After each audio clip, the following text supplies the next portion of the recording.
Welcome to Deeply Disturbing Things, the podcast. I'm Macy. And I'm Naomi. And we're two anxious counselors that like to talk about deeply disturbing things. And we believe laughter is the best medicine.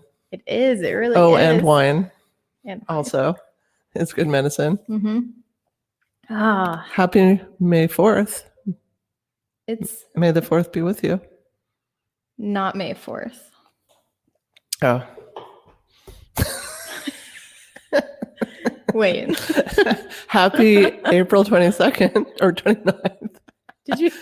I swear I've only had like literally 2 sips off this. Did you really think it was May 4th? I did because you said that earlier. No, I said May the 4th be with you. I thought you said May the 4th be with you. I'm like, oh, it's May the 4th. No, not at all. See how impressionable I am? Like a young babe. Like a young babe in the woods. Oh, man. It's actually April 29th. I'm realizing that now. It is. It's not May at all yet. We just went for a trail skate, and that was fun. It wasn't really a trail. We were in the middle of the street going around the hood. We road skated with the baby. It was really nice, though, to get out, move, skate, smell things. Outdoor good things. Smell the sounds of the city. Smell the sounds. If I had synesthesia, that's what it would be like. Smelling the sounds of that car. That's right. Did you smell the tree outside, though? It smells really lovely, actually. Does. It looks lovely, too. I just went to Robbery Mart, which I've only gone to twice in my life, tonight being the second time. Was it a good experience? It's always an interesting experience. It's like where all the tweakers shop. And is that the little corner place? The place right down the street. Yeah, I don't usually go there. Yeah. They have the most like security cameras per square foot that I've ever seen in my entire life, anywhere, including places back in California. Can you blame them though? I mean, they're like every foot all over the ceiling. It's like, you are not missing anything. No. Well, what do you have to check in on? I don't know. I think just what we just said is my biggest developments, that we just went skating. I got a new helmet. That's exciting. It is shiny and you've already scuffed it. Because my old helmet should have been thrown away a long, long time ago. It stopped providing any protection for my brain probably about 8-9 years ago. Yeah, I'm still using my helmet from 8-9 years ago. It's right there. Because that was a single-use one. My new one is a lifer, so it's multiple impact. Oh, okay, got it. Yeah. Certified, so I won't need another helmet for the rest of my life. That's good. We can headbutt now. That's right. Yeah. I had just seen a news. Toro. Oh, are we gonna have a Taurus party this year for our Mayans? I feel like COVID is ruining my party plans yet again. Like we have to do something. Yeah. It'll have to be kind of low key though, because I think we're moving back to phase 2 next week. Is my guess, based on the numbers. Phase 3 was fun while we had it. It was, yeah. I saw so many people. I went to Riverfront Park yesterday. Yeah, went to the shop set up down there, and I had a boba tea. Oh, the spring farmers market. Yeah. Nice. Yeah. So I saw a news article that I wanted to talk about. I saw that they are moving to banning menthol cigarettes. I saw that. Yeah. So I was wondering your thoughts on that. Well, I feel like menthol cigarettes in general has contributed to health disparities because by and large, they were marketed to African American individuals, and it's basically you're smoking glass. I smoked a couple back in my smoking days, so they are very minty and enjoyable in that way. But even at the time, even as a teenager, I'm like, oh, I'm basically just smoking glass right now. Flavored cigarettes too. They're also getting rid of those, like flavored ones, which they say like the LGBT population, low economic status, like all those groups. They say like research wise. I don't understand why cigarettes exist at all, to tell you the truth. I agree. So that's my problem with this is not so much that it's being banned. Is it the brand name doesn't have the money to lobby for their needs, I just, like Marlboro. yeah, I mean, to me, it is discrimination that it's not just all cigarettes are gone. It's like you're targeting one group, yes, because of health disparities, but you're literally taking something away from one, in general, group of people. Well, and it's going to intentionally. benefit the other brands that are still around. Yeah. I mean, is it big cigarettes? Is it like big pharma? Mhm. The big cigarette companies win? Well, and I read an article that said that there was some worry that like they're still going to be sold. It's just not going to be legal. And it sets up people, again, in those lower socioeconomic statuses and minority populations to have more interactions with the police on something that is just targeting them. The underground menthol market. I could see it being a thing. Yeah. They were deliciously minty. I've never had partaken. Thank goodness I quit smoking when I was 18 because I never would have been able to quit. I know it. So I'm just glad that I quit at a young age before my addiction was like super bad. Because it gets worse and then it's impossible at some point. It's like really almost impossible to quit if you keep smoking. So that was really my only thing is I saw that and just wanted to know your thoughts. That was my thought. Mm-hmm. Okay. My 2 cents. I think they should be banned altogether, but it's kind of a big. I think it's a money thing. Yeah. Honestly, I'm going to check my notes and see if I had any cool check-ins. I do get to go first today, by the way. Oh, I have a check-in. I mean, it's not really a check-in, but as soon as we can manage it, I have our next deeply disturbing field trip to go on. I have a field trip for us too, by the way. Okay, mine's disturbingly sad. I mean, okay. But it also involves skating, so it's a fun combo that way. So we can get some exercise and think about sad things, and then skate again to skate it out. Okay. The last time we did this, you took me on a trail skate, and there was a lot of hills, like a lot of hills. In my defense, I'd never skated on that trail before. It was one I wanted to check out and didn't want to go alone. And so you were the victim that went with me. My butt was on fire. It hurt so bad. It's a lot of hills. But then once you go far enough out, you have to get home. That's the beauty. Yeah, it's like forced exercise. Thank you for that, for kidnapping me and forcing me to have exercise with you. No problem. Thanks. Appreciate it.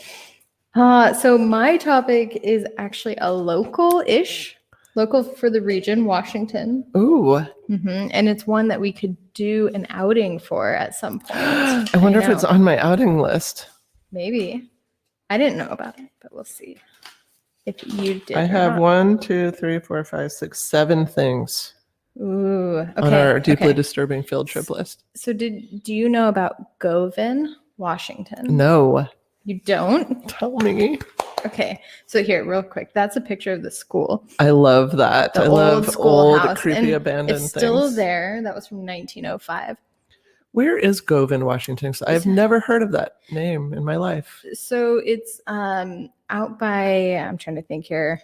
I mean, like past Reardon, that there's that, I don't know. It's in the middle of the wheat fields out there. Grant County, I believe, out that direction. Why you even ask me? You don't even know. Well, I just expect people to keep naming towns until I'm like, I've heard of that one. It's in central Washington state. Okay, well, I can visualize the middle of the state. Yes. It's near Wilbur. Okay, yeah, you don't even, okay. What's the point? I know Ellensburg. The point. That's too far. Too far. Mm-hmm. Okay, so Govan was a town, and it was originally started kind of as a railway hub. So the railway went through there, and that was in 1889.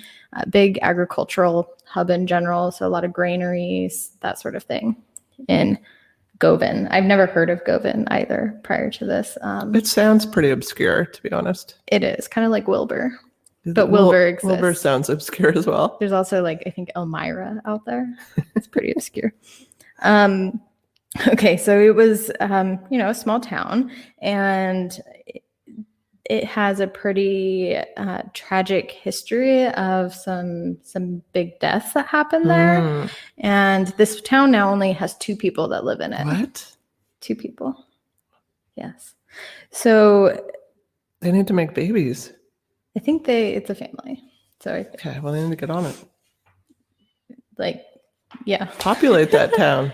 Well, I think the whole point is everyone moved out of that town for several different reasons, but populate that town. I'm thinking Mars One again. We'll start sending in couples. Some plants, some So- variation, some in pods. seedlings, perhaps. I don't know if anybody would want to be there with all the ghost happenings that have been reported. Tell me about the ghost happenings. Shadowy figures have been seen by tourists who go into the schoolhouse. And other people have seen shadowy figures up on like the ridges of the wheat field.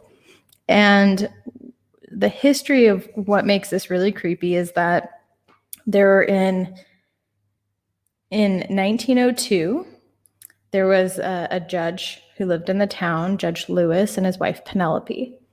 They were murdered with an axe to death, bludgeoned to death with it, and it was suspected as robbery.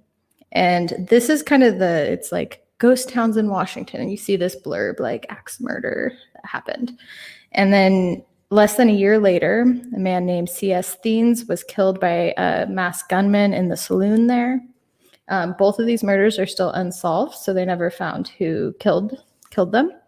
And then there was a woman who lived on a farm, and her son went missing, and they found his body 8 years later in a field, and he had been killed. And it Was was he just axe that long. murdered too? It was 8 years had gone by, so they couldn't really say the reason. I mean, wouldn't you say being axe murdered is like the epitome of people's nightmares? Yeah, in like I mean, I'm always creepy commenting, town. when the kids leave the door open, I'm like, you want us to all get axe murdered? We're gonna be axe murdered. Yes. So, and it was labeled as the most brutal crime ever committed in the county, ever. It's still the way it's labeled. But I had a really hard time finding more information about that. And I'm going to share in just a minute, but I did dig up the actual like newspaper clipping from that time where it describes what happened in detail and like how they found everything And after. I love the way old journalists described things. It's so much better than now. It's so detailed. And it like gives you It's shivers just poetic. listening It's to it. emotional. They're Yes. involved. So involved. So these multiple murders were part of what, made it really eerie there, but that really wasn't what drove people out. There was actually fires in 1904 and 1909 that destroyed a lot of businesses. And then in 1927, there was a huge fire that literally took out almost every building there. And most people said it wasn't salvageable. So that's why there's the school building left, and there's a couple like garages that are left, old garages. So the schoolhouse is still there, and that's someplace that we could go and check out. And I think we should. It's like an hour, over an hour 20 I minutes. think we totally away. should. Yeah, I think it'd be fun. Deeply disturbing road trip. Yes. So, and then ultimately the town just kind of withered away as Highway 2 got put in, because that started taking traffic from the railway, and that was kind of their big thing. That was like one of the terrible things about when highways started coming in, is it killed out a lot of the small towns. Mm-hmm, mm-hmm. Yeah, it did. It did. You want to hear the article? I do want to hear the article. Okay. So the title of this article, and see, like, it's the actual clipping copy. Love it. It's labeled "A Horrible Murder." Dun dun. One of the most atrocious murders in the history of the state was committed near Elmira, Lincoln County, on or about the 19th. Judge J. Lewis and his wife, wealthy and well-known pioneers of the county, had their heads crushed in by an axe. The tragedy was not known until Sunday, as the aged couple lived alone, and visitors to their home were infrequent. That's a hard sentence for me. The double murder appears to have been most deliberately planned and executed, and the object was undoubtedly, the objective was robbery. Judge Lewis lived on a ranch 4 miles southeast of Govan. He was 76 years old. His wife was 60. So, probably pretty easy to prey upon, you would imagine, with an axe. They had accumulated a fortune of around $30,000, A large part of was in cash.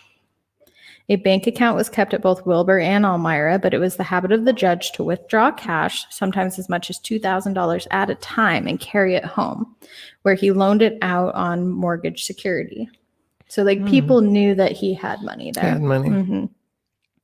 In the house, there was a safe, the combination of which could only be worked by Mrs. Lewis because of the age, and the judge had palsy in his hands, so it made it hard for him to open it. So she was the only one that could open the safe. It was standing open when police got there, had not been forced. So the body of Lewis was found lying on the floor of the house with his head crushed. They threatened them probably and told them to open the safe. Yeah, so they probably threatened, which I don't see them like fighting that much to not give it to them. It was opened, and they killed them after the fact, is basically what everything looks like. So he was found inside the house. Miss Lewis was found near the barn outside, which with some other buildings stands about a quarter mile from the house. The path to it being like down a little gully. The struggle here was evident. Right at the barn doors, there was blood splattered around, and the deadly work was finished around the side of the building, about 30 feet from the door. The fence on one side had blood splattered on it. So there was a lot of... So that was very vicious. Yeah, I mean, very aggressive. Axe attack is already vicious, but there was a lot of power put into it. Yeah, it wasn't like I knocked you down and then hit you again. It was probably a pretty big struggle. The fence on one side that had the blood, there was snowy at the time. There was snow saturated with blood. A small stick that Miss Lewis was known to carry with her, like a walking stick, was found nearby and was bloodstained and was shattered to pieces. Was it because she tried to beat the shit out of them? They said she had evidently used this in her resistance. Go Mrs. Lewis. Right? Like shattered, like so. Fuck him up. Yeah, get a few whacks in there. She had evidently used that in the resistance. After finishing the victim, the murderer partially covered the body with snow and threw loose hay over that again, and then more snow. So casual observer didn't see anything but a heap. So that's why it took an extra couple of days for somebody to notice. So once the town found out, there was a lot of excitement around that because they were like, okay, we need to find who did this. This was back when the person probably could have been actually lynched for this. So there was a lot of big public outroar and go get him. And at this point, well, and still today, they never found who did it. On searching the premises, there was $925 in gold that was found in a rag fastened with a pin on a windowsill in the parlor, which was kind of interesting. So I don't know why that was sitting out, but it was, and it was left there. They probably didn't know about it. Yeah. Dr. Lewis, brother of Judge Lewis, had offered a reward of $500 for the apprehension of the murderer or murderers, and it's thought that an additional reward would be offered by the county and state. There was an unsigned will where the wife bequeathed her worldly possessions to the judge, and that was all found within the papers. So this article says an important question will arise in the award of the property to the heirs as to who died first in the tragedy, because that would depend who the money would go to as far as the heirs. And that's where the article ends. Are they looking at the heirs as suspects, or did they? No, not according to the article. Here's what I think. I think it was somebody that they knew that attacked them, and that's why they had to kill them. Or they killed them because they were just psychopaths. Which to me that, because they took the money. So right, to me, money was a motive. But if they knew them, if they knew their attackers, then that would be a motive to kill, to protect their identity. If it was family that knew that they had money there and were or someone from the next town over or whatnot. Had to have been someone they knew. Or if they got the money and they just killed him for thrills, then it's a different kind of suspect we're looking at. So then, that was less than or just about a week later where someone goes into the saloon and shoots he wore a mask. No one knew who he was. Shot and killed somebody So we're in the thinking saloon an early too. serial killer. Well, and then, a year later, is when they suppose that the son had been killed. So Somebody there was like needs a little, to connect the dots. Yeah. So that's a string. And then there was the fires the fires took out all of the records for the town. And Was that determined to be arson? I don't know. I don't think so. I mean, wildfires are pretty common out there. I mean, maybe. It was hard to find anything because it's been so, I think, glorified as a ghost town that it's the pictures. Like you find the pictures of it all over the place, but actual content was hard. I did find a 50-page article which has the illustrated history of Grant County, and it's like the detailed trying to put pieces of history back together, but it's very, very detailed. What if the two people that live there would talk to us and tell us what they know? Well, the two people that live there, there's like a little video clip that somebody had interviewed them. And the guy he's like, oh, I've heard there's ghosts. I don't know. It's been peaceful for us. And that's really all he had to say about it. But I think the people who live there, it's been passed down to them. It's generationally their home. So when we go there, it has to be daytime. So we don't get shot. So we don't get shot. And also because nighttime is scary with haunted ghost places. Yeah, it is. So wait, you don't want to go at night or you do? I do not. Oh, you do not? I would like to go in the daytime, early daytime, in case we have a mishap so that we can be sure to get out of town well before nightfall. People who have gone there have gone in the daytime, and that's when they report seeing the shadowy figures.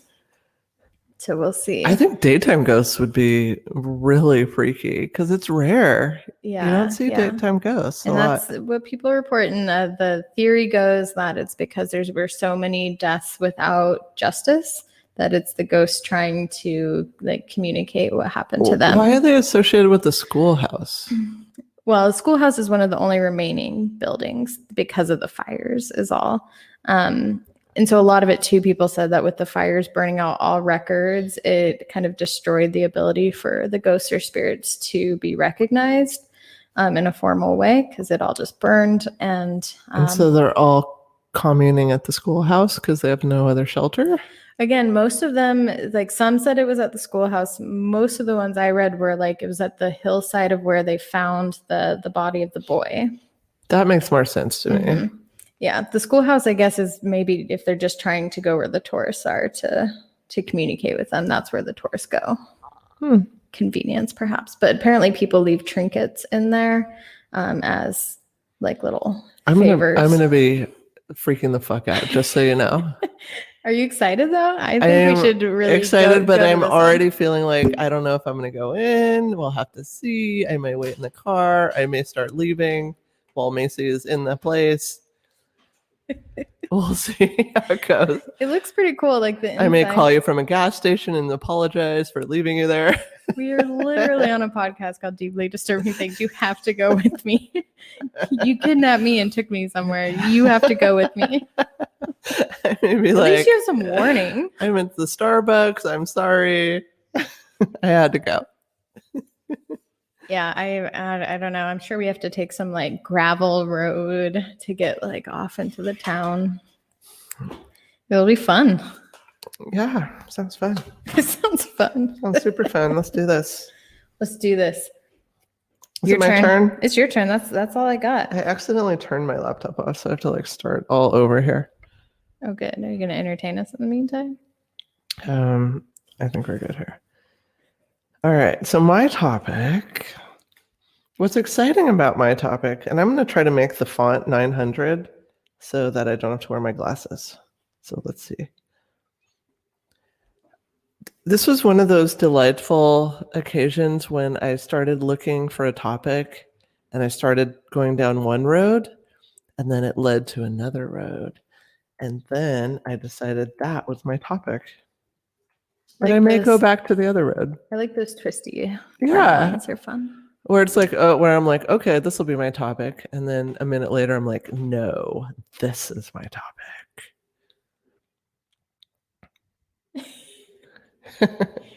Are you ready? Yes. You're looking very goldenrod tonight. Head to toe. Thanks. It's my top matches my head. Yeah, it's your top matches your head. I'm going to talk about the doomsday clock. Do you know of this? Who are you talking to? Why are you ignoring me? Sorry, I was trying to respond. I can't do it fast enough. Our outing will be to a haunted ghost town in Washington. You're not talking to me, and I feel sad and hurt right now. That's why I just had to build the closure, and so then I could say, is the doomsday clock when like all the bad things are supposed to happen in the world? Yes. Okay. So I'm going to talk about the doomsday clock, and it was really interesting to look into this. And I have because of this, I have a lot of future topics to build those connections that we like. Because everything's connected, as we've established. So doomsday clock, does this include things like, is this biblical too? Or is it just like global warming and what do you mean biblical? The Russians, Cold War stuff. Like, is this some kind of God clock? I don't know what you're talking about. No, I mean like biblical, like, I don't know. Like people like, who is think it a the judgment day clock? Yeah. No, not this. I mean, it could be loosely connected, but not directly connected. So this is a picture of what it looks like. That is the most not how I'd picture a doomsday clock to look. It's a quarter Join us clock. on Facebook and she'll post that for you. Yes, join us. It's a quarter of a clock and it's a quarter clock. White with just black dots. This was designed by artist Martel Langsdorff. So a group called the Bulletin of the Atomic Scientists set the clock to show how much time we have before midnight. Midnight being time's up. Originally, this meant nuclear Armageddon and the end of humanity. Okay. This group meets regularly and adjusts the clock based on current threat levels. I was going to say, where are we now? I feel like you should say that at the beginning. No, that's at the end. No. We are at threat level midnight. End before. What if this podcast goes too long again? We miss Shout out Michael Scott. Okay. The minute hand can move closer and it can go further away. So it's not a linear process and not like it just tick, tick, tick, tick, tick, like the 60 minutes and then you're done. So it means nothing in the sense of time. So it's not linear. And so they meet regularly. They can adjust it closer or further away, depending on what's going on in the world.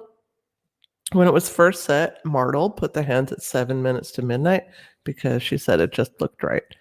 So that's where it started. Got it. And now the clock looks at 3 threats. So originally it looked at nuclear Armageddon. And now it looks at nuclear weapons, climate change, and disruptive technologies. Is that like AI? AI is one of them, Yeah.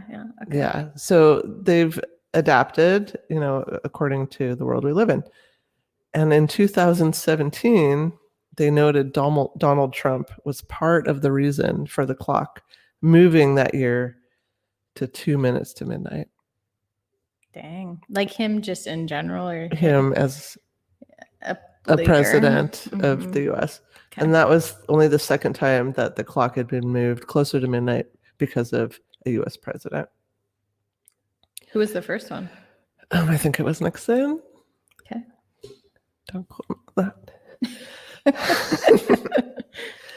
The doomsday clock first showed up as a graphic in 1947 on the cover of the Bulletin of the Atomic Scientists magazine.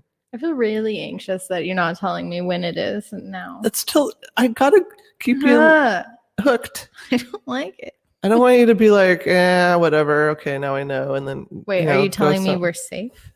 I'm not saying anything. I'm just saying, listen up, listen in, join me, jump in, dive in. You drink your beer. Thanks. Take your sweet time about it. Apparently, it's non-linear, so who gives a fuck? So this magazine was created to warn the world about the disastrous possibility of their creations. So think about Consequences. that year, 1947, Okay. and what their disastrous creations had been. What, in 1947? Mhm. What was going on in the world at that time? This is a history lesson right now. Is this a quiz? the Hiroshima? Yes, thank you. Bam. Okay. The Bulletin On of the Atomic point. Scientists was founded in 1945 by Albert Einstein and University of Chicago scientists who had helped develop the first atomic weapons in the Manhattan Project. So them founding this was similar to Alfred Nobel developing the Nobel Prize, because he felt very guilty about having invented dynamite, which was later used as a military weapon. And so he put his millions and millions and millions into this Nobel Peace Prize fund, which is still being used today. I didn't know that. So the Nobel Peace Prize is It's guilt money. guilty conscience from dynamite. Yes. Wow. Yeah. That's a So he had tidbit. lots of millions. And so he set up this fund to award peace prizes in lots of different categories. And we're still doing it today. So that's really cool. So the Bulletin of the Atomic Scientists created the Doomsday Clock 2 years later, using this imagery of the apocalypse, which is midnight, and the countdown of a nuclear explosion. So that's like the countdown. So they combine that to make this Doomsday Clock. And the Doomsday Clock is set every year. They meet up and they have their board of sponsors that decides, should the clock stay the same? Should it be moved further away from midnight? Should it be moved closer? Who is all on this board of sponsors? It How do I includes become a member? 13 Nobel laureates. Not me. Yeah. Sorry. So it's like sciencey people. In August of 1939, so 1939, think about World War II time-ish, how that relates. Albert Einstein sent a letter to President FDR, Franklin D. Roosevelt, and advised him that the process of nuclear fission could potentially be used to create a powerful atomic bomb. This letter, often called the Einstein-Szilard letter. Just like that? Well, it's an SZ together. I don't really know how you pronounce that. It's SZILARD. It's physicist Leo Szilard. This is why we're not invited to the board. This is why we are not on the board of sponsors, because we don't know how to pronounce an S and a Z in a row. This is why we have to do our own podcast. We're just creating our own magazine Make of whatever something. sounds we want. That's right. So this was written by Einstein, and I'm going to call him Leo, in an attempt to warn the president that Nazi Germany may be working on a fission bomb, and recommending that the U.S. should begin work immediately on their own nuclear weapons research. So it's in an attempt to gain a foothold in the war. So the letter reads in part, quote, "A single bomb of this type carried by boat and exploded in a port might very well destroy the whole port together with some of the surrounding territory." So that's an underestimate of the destruction of an atomic bomb. This letter would prompt Roosevelt to organize research into what would later become the Manhattan Project. I was just thinking of the blue guy from that one movie. What's it called? Arrested Development? No, like the superhero movie in the Manhattan. Oh, Mr. yes. Yeah. Yes, the Doomsday Clock is part of The Watchmen. Yes, The That's what you're thinking, The Watchmen. Yeah. What was that guy's name? The big blue guy with isn't it the Dr. wiener? Manhattan? Is it I Dr. think Manhattan? I think it's just okay, Dr. he's Manhattan. always naked. With the blue wiener. He's, yeah. In all fairness, he's completely blue, as is his wiener. Yes. It is. Einstein would later come to regret the letter that they sent to the president, and he said, "Had I known that the Germans would not succeed in producing an atomic bomb, I would have never lifted a finger." So he felt guilty. He blamed himself for spurring or initiating or causing the spark. Is there a peace prize named after him too? No, but that was part of why they developed this group, Oh, the okay. Bulletin of Atomic Scientists. So there was a guilty. Yes, feeling there. yes. Okay. So World War II. It's a big one. I'm not going to have that as my topic right now. I could see your panicked eyes. You're like, okay, we got cut off at 2 hours on Tiger King. Now she's going into World War II. No, I'm just gonna. It ties in just a little bit here. I think you have to go first every time now. That way you feel the pressure of me having to go next. I ended at a crisp 24 minutes. No, I edited this down. Don't worry. Okay. May 7th, 1945, Germany surrendered to the Allied forces. So these are some relevant timelines to the Doomsday Clock. July 16th, 1945, the world's first nuclear weapon is detonated in the desert near Los Alamos, New Mexico. It was called the Trinity Test. But prior to this test, nobody involved actually knew what was going to happen. Well, and yeah, it had never been done before. They had only done lab tests, but you can only make that so powerful within a lab. You can't set off an atomic bomb in a lab. So they had no idea. They didn't know if it was going to be a dud or if it was going to be this devastating weapon. So the Los Alamos physicists, they started a bet about what would happen, how much power of TNT it would have. And so one of the fellas, Enrico Fermi, who won the Nobel Prize for Physics in 1938, put his odds on the bomb would destroy all life on the planet. So that just shows how extreme their lack of knowledge about what would happen would be. Yeah, it could make a little 3-foot hole in the ground or the end of all humanity. And they're just going out to the desert to just test this thing. It could have destroyed the entire world. They didn't know. Thanks. Yeah. And so here's that image. I should have sent out a survey monkey. It's like the iconic mushroom cloud image. Yeah, that looks dangerous. And that had never, happened before. And people could feel the heat and the impact just far, far away. So the next day, Manhattan Project scientist Leo wrote a petition to then President Harry S. Truman, and it was signed by 70 Manhattan Project scientists, and they were begging him to refrain from using the atomic bomb because they had witnessed the power of it. So that's July 17th. July 29th, Japan rejected the terms of surrender given by the US, Great Britain, and China.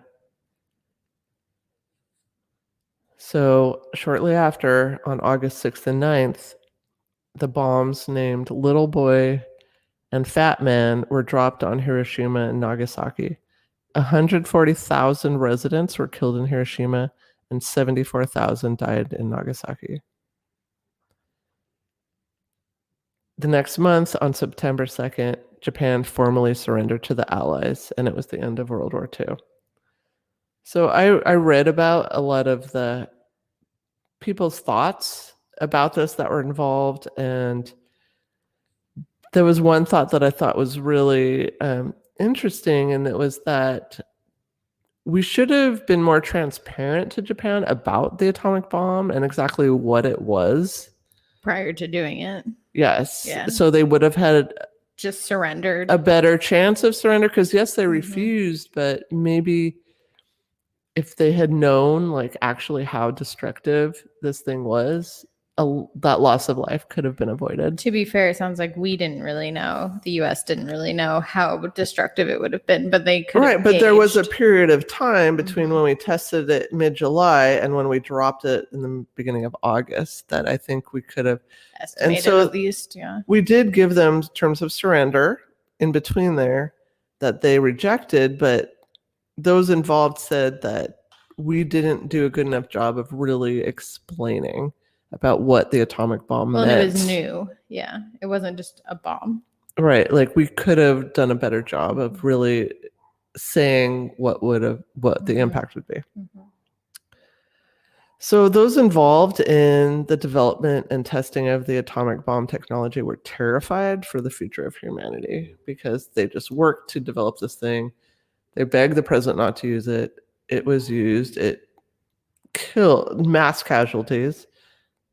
And so here's a quote from Einstein in the 1948 Bulletin of Atomic Scientists. He said, "We scientists believe that we and our fellow man do what we or our fellow man do or fail to do within the next few years will determine the fate of our civilization.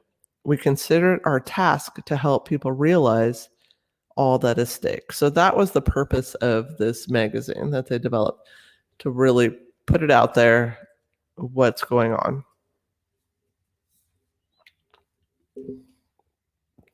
Okay. I'm going to share a few of the time clock shifts. Okay. So what time was it at that point? Well, it was initially set at 7 7 minutes to midnight. That was an arbitrary thing. It really meant nothing. It just looked pretty. Well, I don't know if it was just aesthetics why she chose it. I think it might have been a mood also because of what was going on in the world. So I think that it felt right, may have been because of all that was going on with what had just happened with dropping the bombs. So I think that was why it started at a fairly close place to midnight. It wasn't like it wasn't feeling cozy. It wasn't like point. Yeah, like 6:05 or something. Fair. So in 1949, the arms race is on, and so it's moved closer. It's 3 minutes to midnight.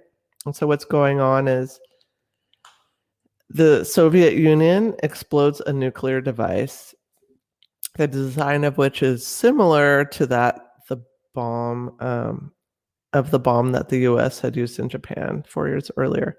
The Soviets deny the test, but President Truman shares the news with the American public about it, and the arms race begins. The bulletin explains, "We do not advise Americans that doomsday is near and that they can expect atomic bombs to start falling on their heads a month or a year from now. But we think they have reason to be deeply alarmed and to be prepared for grave decisions." And then in 1953... So this was kind of their way of informing the masses of the actual dangers that are going on. Okay. With the hope of action. That people I don't think will... that happened. No, I mean, that's the all. sad thing when you hear, I mean, I'm starting in the 40s, we're now, and things just, people don't learn from history and people don't take action when they need to. Some people. Good job to those who have. What have I really done?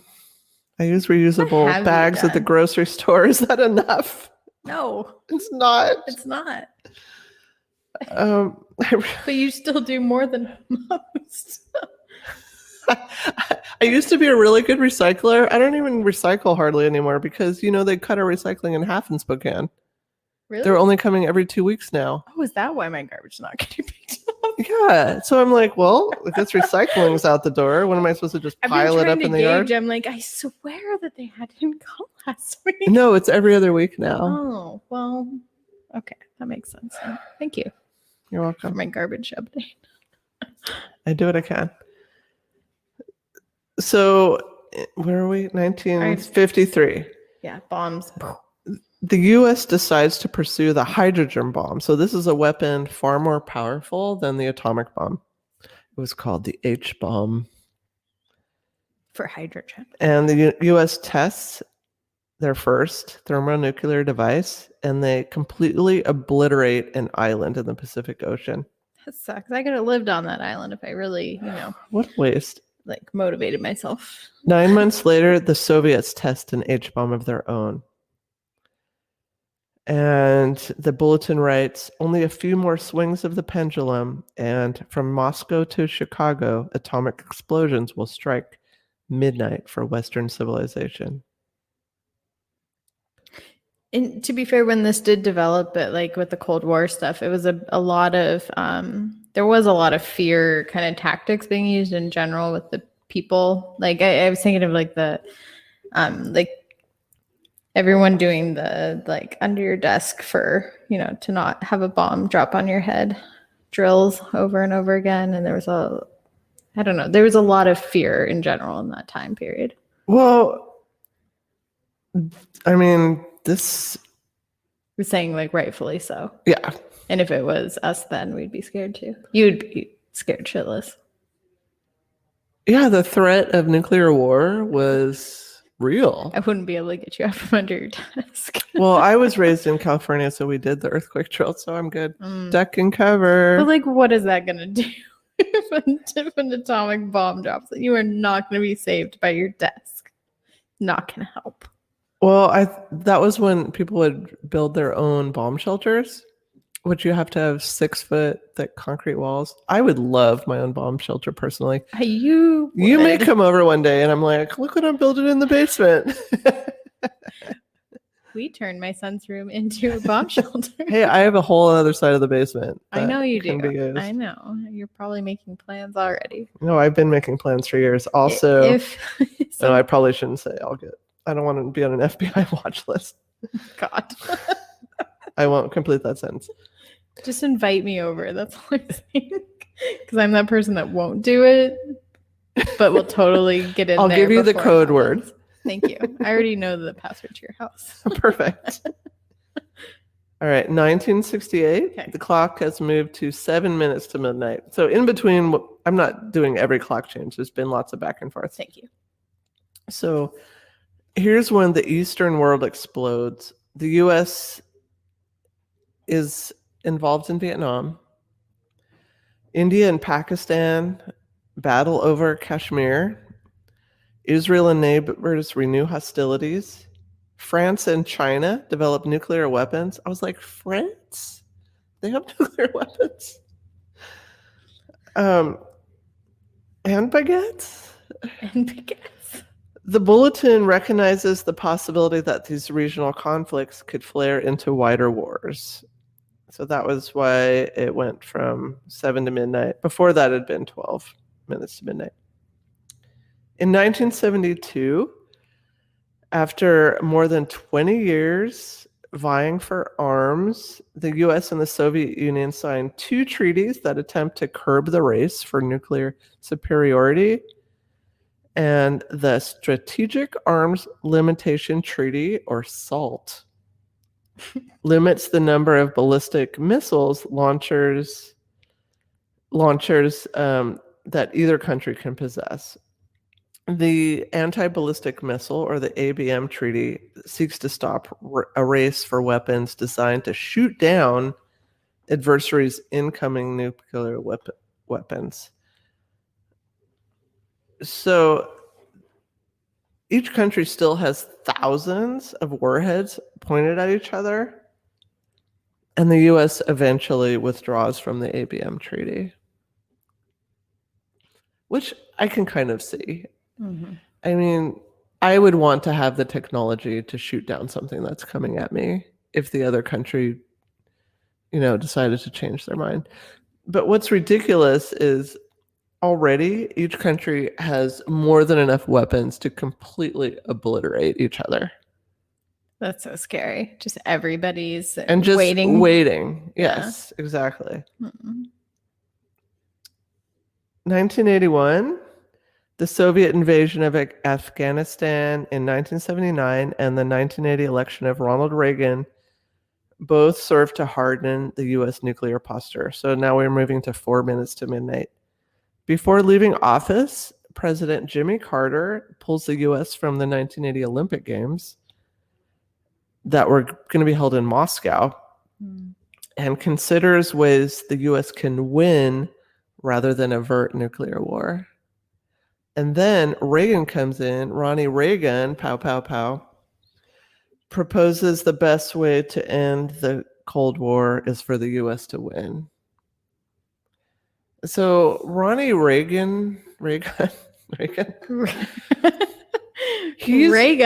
he's the first president that me as like a developing human being was like conscious of like being a president, you know?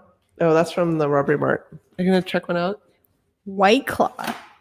This is they didn't have any canned wine, so I got that. You do know that this will be made fun of for this.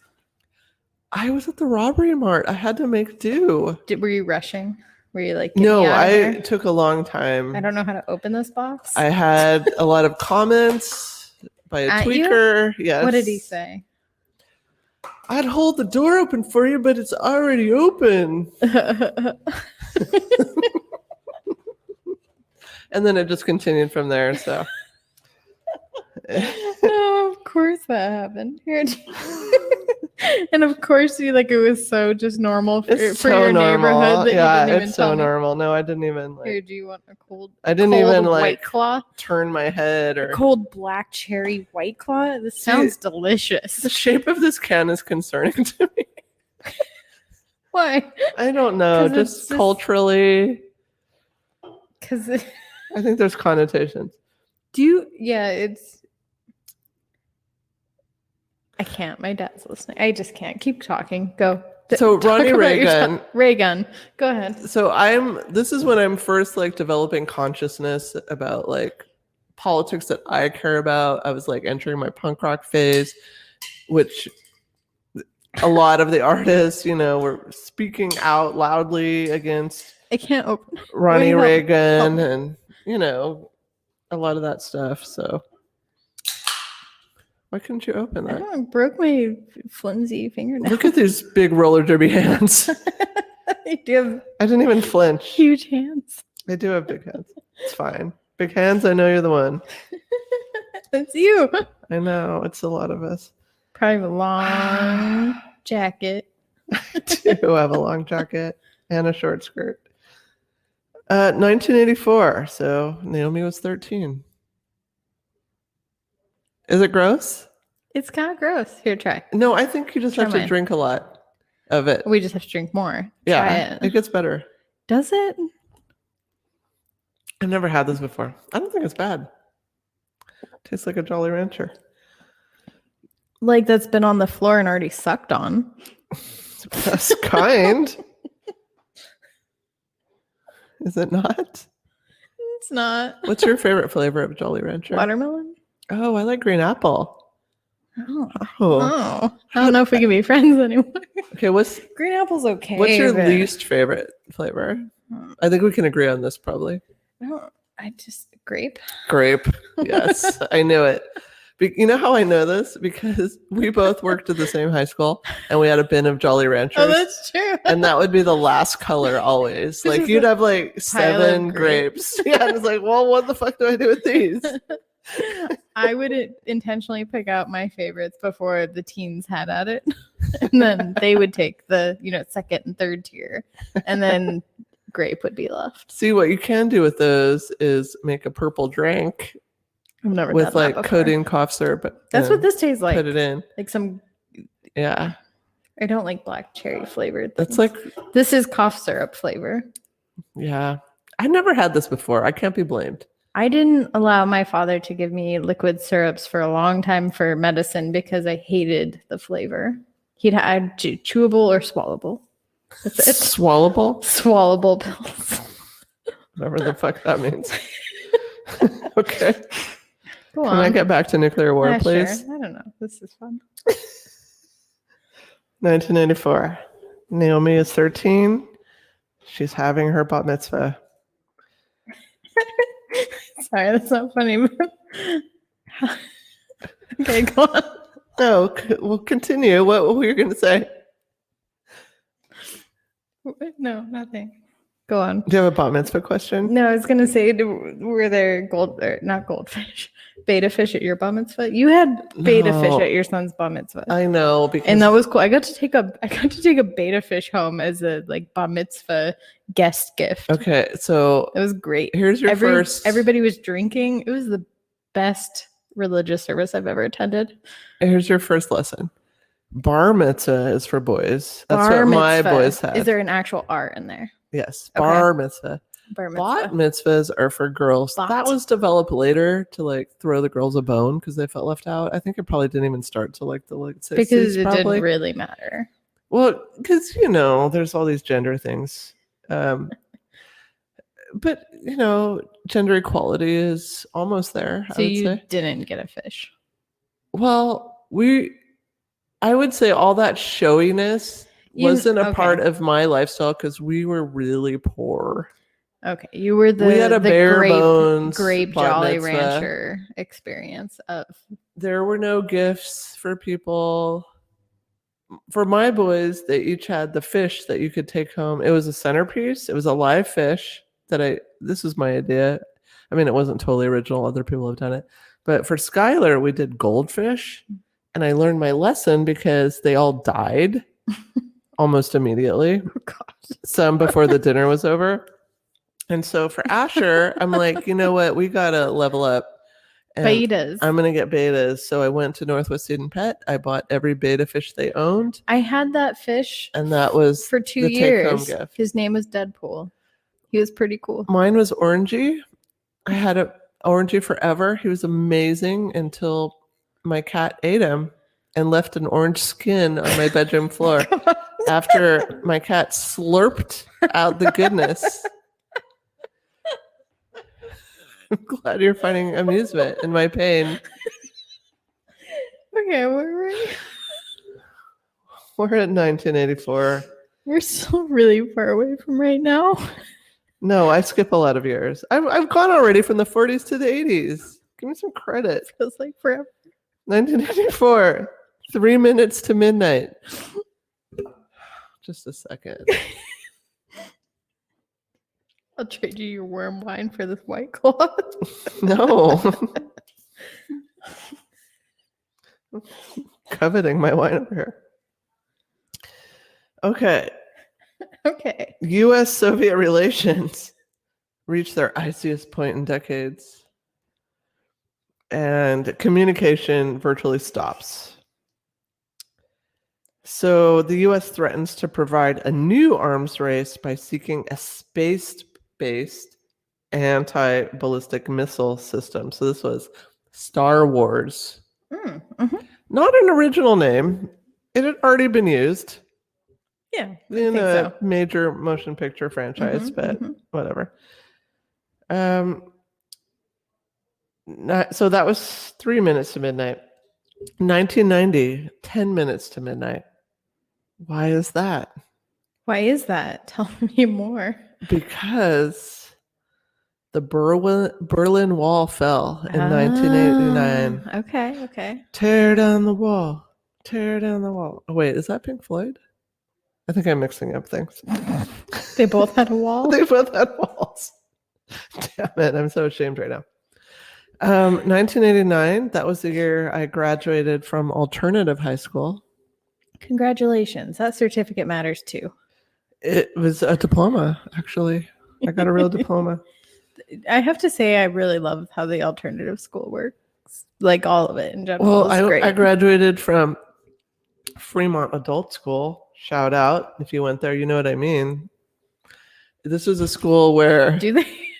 a lot of people went. You'd have your pregnant teens. You had your druggy teens. You had your people that just didn't want to go to high school but wanted a diploma and wanted a flexible schedule. You had people that just came to the country and needed English second language support. It was such a really cool hodgepodge of people going to the school. I was there because I got expelled from high school. Clearly in that same Ramones t-shirt. Sorry, Is this ramens. the ramens? Hello. Excuse me. Okay, we can do it. Oh, you're not cheers. gonna leave me hanging this time? The last podcast I was editing the video, and there's a portion where she goes to like cheers me, and I just straight up ignore her. It's like the moment when you try to like wave at somebody, and then you notice that like They were waving at someone yeah. behind you. You just slowly put your hand down. I leave mine up. I pretend I wasn't even waving at you anyway. I was You waving did at it. that person behind you. You held your cup up for like a while just to like almost like I meant my cup to be up in this awkward position. Then slowly I'm gonna just drink it. I just played it off. I don't even remember that, but that's enjoyable. It's a funny moment. So 1989. So this symbolically ended Is the a Cold year War. after I was born, symbolically. This is my graduation year. Just before midnight, the border guards began to allow people to pour. You could have babysat me. You would have been like one of those bad babysitters that I've seen in movies. I was not a great babysitter. We've been over that. Yeah. I did a lot of babysitting though. Never buy these again. I won't ever. I didn't know. This is the worst. It's like drinking sparkling. You didn't cough see syrup. my choices. Those were actually really good choices. There was a lot of canned cocktail choices, which I decided Yeah. like canned Syrup. Bloody Marys. And No. I mean, they had a lot of choices, but it was like one row for each thing. I could tell you wanted out quickly. Well, I know I stayed there for a while, but they had no like canned wine at all.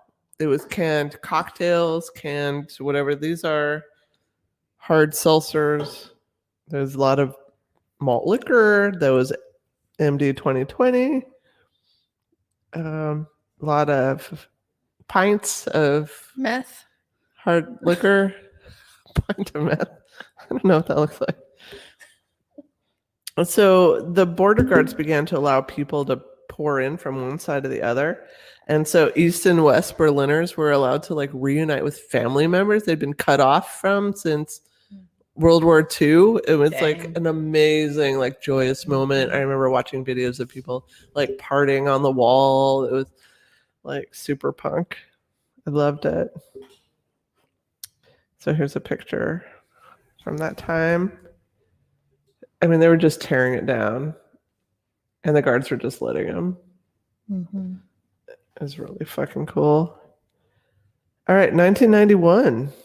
How old were you then? I don't know math. This was the year I moved to this part of the country. I was born in 88, whatever that equals. 17 minutes to midnight. So this was the farthest away. It was 17 minutes. The Cold War is officially over. President Bush and President Gorbachev signed the Strategic Arms Reduction Treaty, or START, that greatly reduces the number of strategic nuclear weapons deployed by the two countries. Can you give a quick moment of what your topic is overall, real quick? The doomsday clock. Yeah. Okay, keep going. That wasn't for me. Now, here's just my little take on this. Like, I get you're signing a treaty and it's supposed to be like you're being truthful, but I don't know if I would like. If You would don't- be truthful. if I don't really trust the other side. This I'd is be why like, I don't trust people, is because my best friend sitting in the chair over there is looking at me with sneaky eyes. I mean, this takes complete trust that the other side is going to do what they say. Well, yeah. I'd be like, yeah. are they going to really be doing what they say? Because if not, Well, they're probably not. I'm not going to like do this. But then it's, both sides not trusting each other and then deciding to, Yes. blow each other up. So supposedly, as a result of the START treaty, most of the missiles and bombers are taken off the hair trigger alert that they've been on for years, where it's just like, like those movies, like boom, one button. Boom. Is there one button? Is that an actual thing? Like there's a red button that says kill everybody. I don't know, but in all the movies I've seen, the red button takes 2 people. I've seen that too. I've seen sometimes where it takes like 4 people and they have to like have all the people. A quad Mhm. button Mhm. situation. That'd be a Yeah. lot of cooperation. There might have been aliens in that movie. I'm not. I don't remember. I mean, if you have tentacles, then that's easier. 4 arms. There you go. I know. Yep. Okay. This is why you need to watch the video. If I ever post it. If that ever gets posted. 2007. Recent life. North Korea rising. True. Kim. I felt a lot of anxiety around that time. Sean. Yeah. Fucking crazy. North I think Korea. he goes by that formally. King John. Fucking crazy. North Korea conducts a nuclear test, and many in the international community worry that Iran is working toward a bomb of its own. So we're at 5 minutes to midnight now. Meanwhile, the US and Russia are still within minutes of waging complete nuclear war. 2015, we're at 3 minutes to midnight. Earth endures its hottest year on record. The US and Russia launch massive programs to modernize their nuclear triads, which undermine all the treaties that have already been set. Because nobody gives a F. Nobody. The world demonstrates their lack of readiness in addressing the Ebola outbreak in West Africa, foreshadowing AI or artificial intelligence and cyber attacks emerged as further potential threats to international stability, and biotechnology becomes an added category of threat. Because of the failures of political leadership that endanger every person on Earth, that's why they moved it to 3 minutes to midnight. Okay, I'm going to open up my grossness. I don't think it's that bad. It's just not good. It's not good. It's not good. It's not good. 2017, we're at 2.5 minutes to midnight. So this reflects the persistence of world threats and apprehension about Trump's defiance of scientific truths. Uh-oh.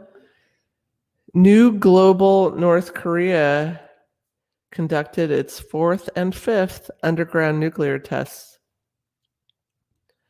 Global carbon dioxide emissions were flat, but have not decreased as the world continues to warm.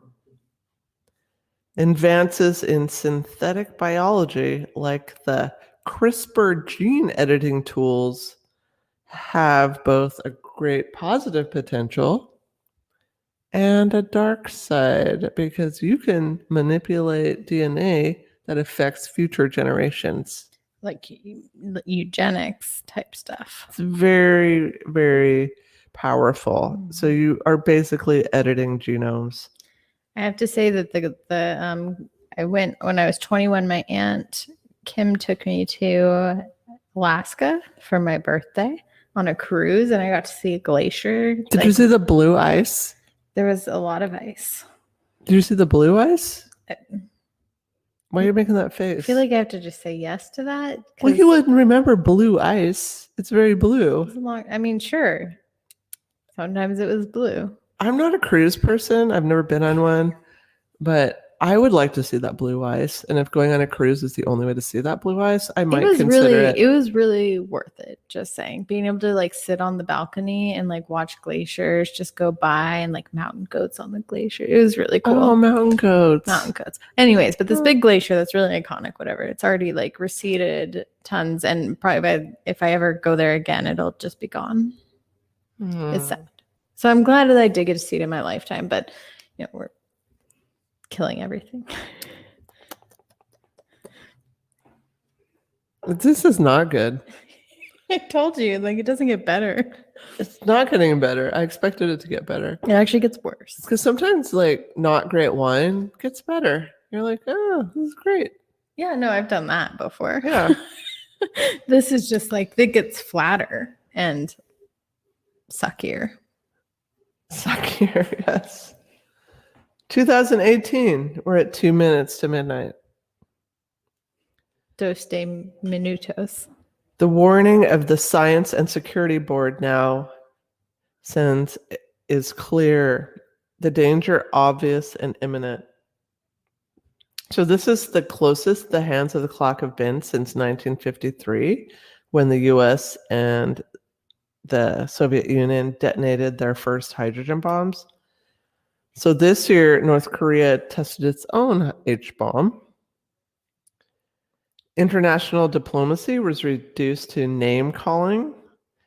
US-Russian relations featured more conflict than cooperation. Greenhouse gas emissions rose.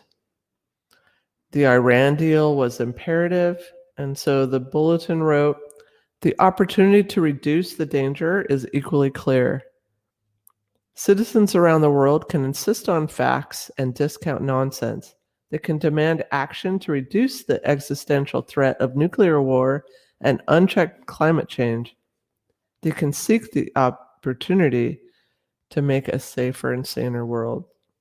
So this is all about trying to spur people and inspire people to action, to like do something. Make changes. Yes. It's not over politically. yet. I mean, that's what it's all about, is making these political changes. And I do think we have such a passive environment as far as politics go in the US for the average citizen. It's very passive. Well, I think in this last year, protests have increased, which have led to change. So that was really exciting to see that, oh, we can have a voice and make a difference. But it really takes people not being complacent. You have to get up off your ass and do something. So the Einstein Manifesto of 1955, which sounds super fucking cool, and I wish I had my own manifesto. Like your Naomi Manifesto. I need a Naomi Manifesto. I really do. Naomi Manifesto. He said, we appeal as human beings to human beings. Remember your humanity and forget the rest. It's important to remember what the clock is really meant to show, so we can turn back time. So you wanted to know. Time. I love that song. You wanted to know what the time is now. I do. I wanted to know an hour ago. Tell me. Just kidding. It was only like half an hour ago. It is 100 seconds to midnight. Oh, what? 100 seconds? This is the closest it's ever been. Here's the press release from January 27th, 2021. So much anxiety. So this is the press release just from a few months ago from the Bulletin of Atomic Scientists, founded by Einstein and others that worked on the Manhattan Project, so the best and brightest of their day. This is your COVID-19 wake-up call. It is 100 seconds to midnight. Ineffectual response to pandemic seen as evidence of government, institutions, and public lack of readiness to deal with threats of nuclear weapons and climate change. This is their presser. The COVID-19 pandemic will end up killing well over 2 million people around the globe. The mishandling of this grave global health crisis is a wake-up call that governments, institutions, and a misled public remain unprepared to handle the even greater threats posed by nuclear war and climate change. Given this and the lack of progress in 2020 in dealing with nuclear and climate perils, the doomsday clock remains as close to midnight as it has ever been. How many seconds? 100? Just 100 seconds to midnight. So that's over a minute. The thing to remember, though, it's not linear. We can turn back time, but we have to do things. We have to take action. I mean, this whole COVID-19 thing, like, they have a point. I mean, look what's happening in fucking India right now. Oh, that's been horrible. Why did we take so long to say that we're going to give aid? Like, we have so much supplies that we could give. And if that was us, I would want other countries to give aid to us. Well, India gave us aid initially. So they sent aid when we were struggling in our hospitals. Yeah, I just don't understand why it's hesitating. Like, I don't even think it's arrived yet. No, I don't think so. I think it was just announced that it was going. We're sending them. It was AstraZeneca. Yeah, I mean, that could have been on a plane immediately, all those doses. Absolutely.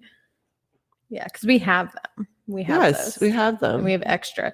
I literally have places around here that are like calling people saying, "Hey, do you need one? We have extra. We can't let it go. Yeah, it'll go bad." It just makes me really sad. Like, yeah, I don't like an overly like, what do you call it? Like the opposite of a global mind view, where you're just like so nationalist, I guess you'd say. Yeah. Like where you just leave your fellow like humans to suffer when you can help. Like, I want the US to be that country that helps all the other countries. Like, that to me is a show of power. And that's something that I would like can be proud of. Like, it's like a leverage too. Like look, okay, we can go help people. We have all these resources. Like, if we're not doing that, I think that's super fucked up. And I don't and I know we've pledged our support, but like the delay in it, when I feel a sense of urgency, is very distressing to me. Yeah, no, it's been really bad there since the new year, since because they had a lot of they had kind of a natural decline, and then the new year hit, and then they were celebrating. There was a lot of political and religious celebrations where nobody was wearing masks, and then there's this natural uptick. Well, and they have a variant as well. The variant that may be more contagious. Yeah, so the numbers are skyrocketing. No, it's really bad, really scary. Here's the graph. 100 seconds for today. Look at that. From midnight. That's scary. Up to the top. Oh God. That's so bad. So it's literally the worst it's ever been. New cases, 379,000 over that. Yeah, no, it's completely skyrocketed, the worst that it's ever been. And they say the deaths may be underreported as well. So there's the deaths one is the same. Yeah. I mean, the cases and death graphs usually mirror each other, just like with a little delay. Well, and unfortunately, it's kind of like when people, so we know like the counseling world, when people start taking medications and then it starts working, then they stop taking their medications because they feel better. And it's that same sort of phenomenon that's happening, is that like, oh, the numbers are down, so we can not worry and not be safe about things. But then what do you see in 2 weeks from that point is the uptick in numbers.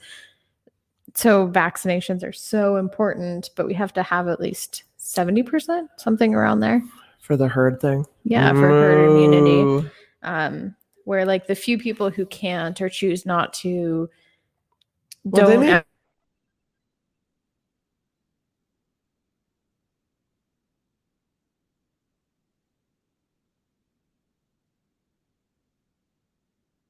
Way. Well, they need oxygen. Let's share our air. Well, anything else? No. What's your until next time? We brought our Robert Smith votive candle, but I couldn't light it because I didn't have a long enough match, but it's back there. You made the office smell like burning. I know. Macy's like, is there a fire? I'm like, no, everything's fine. Don't worry. All right. Until next time, I kind of see a common thread so with the safe in my topic that had to be opened by the wife. It's kind of like the doomsday, or not the doomsday, but the the nuclear button that has to have multiple people press it in order to get access to it. All right. So my until next time is make sure that you have at least 3 people on your nuclear war button access. Yeah. And maybe don't have it where you live in case somebody wants to come and kill you with an axe. That was a lengthy one, but I feel like it's a PSA as well. No, that's good. I like a PSA. Yeah, carry a big stick with you so you can hit them. Yeah, like that fucking badass 70-something-year-old Chinese woman. 60-year-old woman. No, she was in her 70s. No, he was 76. She was 60. No, I was talking about a different story. Oh, what story are you talking The about? Asian senior lady in San Francisco that Why would people somebody, just randomly know about that? You didn't talk about because it. she had a fucking stick and she beat the shit out of her attacker and he went to the ambulance. Well, that's good. My topic from today also had the 60-year-old lady who shattered her walking stick. I know. I trying love to survive that. the axe murder. So, I'm getting my own stick. I'm going to start carrying it around. okay, until next time, get your own beating stick. Get your own fucking beating stick and turn back time. Like Cher says.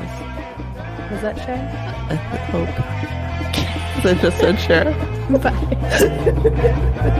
Bye.